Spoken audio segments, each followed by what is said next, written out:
샬롬, 우리 주 예수 그리스도의 은혜와 평강이 이 아침을 함께하는 저와 여러분의 삶 가운데 함께 있기를, 특별히 오늘 하루의 삶 가운데 함께하기를 축복합니다.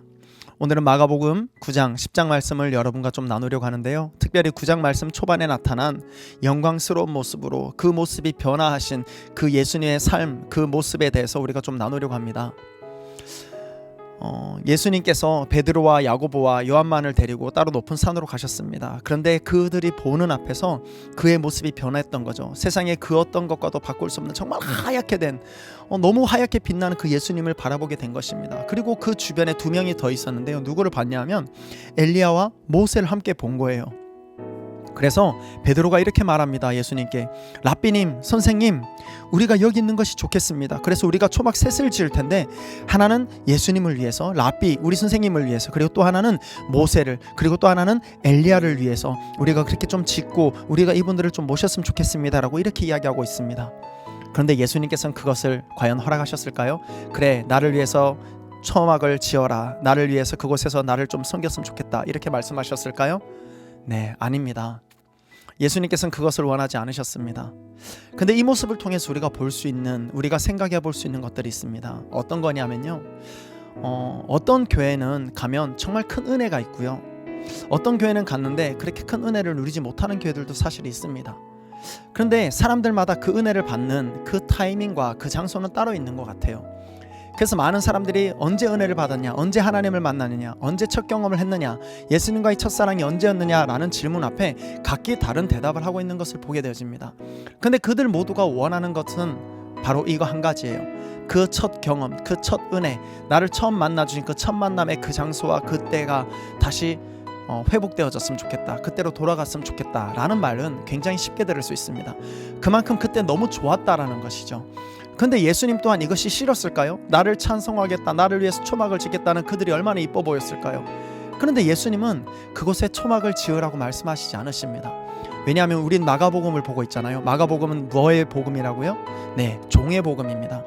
예수님께서 세상 사람들을, 이 땅의 많은 죄인들을 섬기기 위해서 어떤 행동을 하고 계시는가? 결국은 내가 왕으로 칭송을 받고 싶다면, 그래, 나를 위하여 내가 영광을 받을 테니 나를 위하여 초막을 지어라 라고 말씀하시겠지만, 예수님께서 오신 목적은 그게 아니었습니다. 모든 인류를 죄에서 구원하시기 위해서 철저히 자기 스스로를 십자가 달려 죽기까지 희생하시면서 종의 모습으로 하나님의 뜻에 온전히 순종하는 모습을 보이길 원하셨던 분이 바로 예수님의 모습이었고, 그것이 하나님의 뜻이었습니다. 그래서 예수님께서는 나를 위하여 그곳에 초막을 지으라고 말씀하시지 않고, 결국은 그 대답에, 그렇게 베드로가 요구하는 그것에 아무런 반응을 하지 않으시고 그냥 그 산을 내려오시는 모습을 우리는 보게 되어지는 것이죠. 우리의 삶이 그와 같은 것 같습니다. 우리는 그 좋은 것들을 기억하길 원하고 그곳에 머물길 원하고, 그것이 교회가 되었던, 어떤 장소가 되었던, 어떤 시가 되었던, 우리는 그때를 기억하길 원하고 그 장소에 있길 원합니다. 그래서 그곳을 떠나기 싫어하는 것이죠. 어쩌면 베드로가 요구한, 우리가 초막을 여기에 짓겠습니다. 왜? 우리 또한 그때 은혜를 받았으니까. 그 은혜 때를 기억하면서, 나 여기 머물고 싶습니다. 이 은혜, 하나님, 내가 이 은혜 정말 감사합니다. 나 여기 머물고 싶어요. 나 여기 더 있고 싶어요. 하나님께서 나를 만나주시는 이 장소, 내가 계속해서 이곳에 있고 싶어요. 이것이 어쩌면 우리의 마음일 수 있습니다. 그런데 예수님께서 우리에게 요구하시는 것은 우리가 그곳에 초막을 짓고 머물러 있길 원하시는 게 아니라는 뜻입니다. 어쩌면 그 은혜의 장소를 떠나는 것이 너무 힘들고 쉽지 않고, 그렇지만 그럼에도 불구하고 너희가 있어야 할 곳은 이 산에, 초막을 짓고 있어야 할 이 산, 나만을 찾고 있는 이 산이 아니라 너희가 나와 함께하고 있기 때문에 내가 걸어간 그 길을 이제는 너희도 걸어가야 된다라고 말씀하시면서 내가 걸어갈 그 고난의 길을 이들에게 알려주시고 계시는 거예요. 그래서 9절 말씀에 보면 이렇게 기록하고 있습니다. 그들이 산에서 내려올 때 예수님께서는 그들에게 명하시어 인자가 죽은 사람들 가운데서 살아날 때까지는 본 것을 아무에게도 이야기하지 말라고 이렇게 이야기하시면서, 결국은 이 이야기를 내가 죽은 사람들 가운데서 살아날 때까지는 너희는 이것을 그냥 기억만 하고 있어라, 그리고 너희가 머물 곳은 이곳이 아니다라는 말씀을 하고 계시는 거예요. 이때 베드로는 죽은 사람들 가운데 살아나는 것이 무엇인지 몰랐습니다. 그 뜻이 무엇인지 몰라서 서로 물었습니다.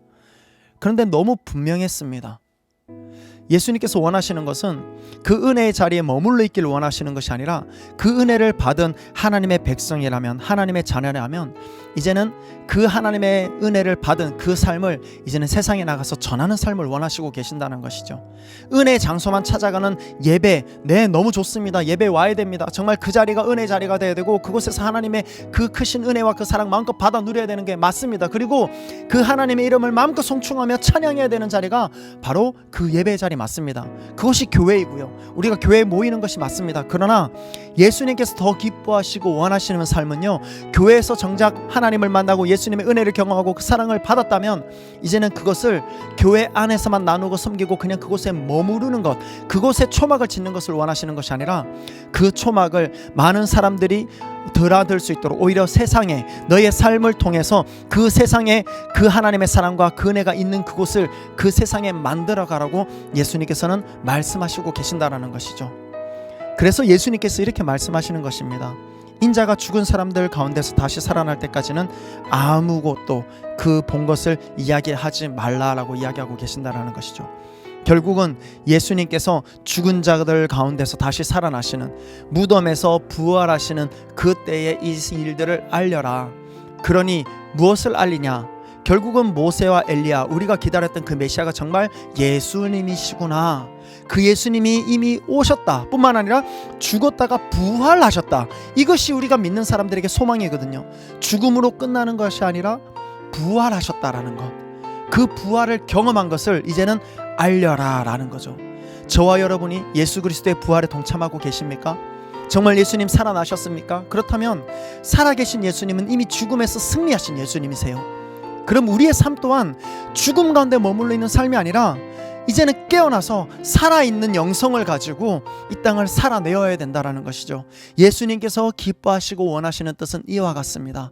오늘 저와 여러분이 그 은혜의 자리를 사모해야 되는 건 너무 당연하지만 그 은혜의 자리만 사모하면서 초막을 짓는 것으로 끝나는 것이 아니라 그 받은 사랑과 그 은혜가 이제는 세상 가운데 마음껏 흘러갈 수 있도록 저와 여러분의 삶을 헌신하게 되어지는 것, 이것을 예수님께서는 원하고 계신다라는 것이죠.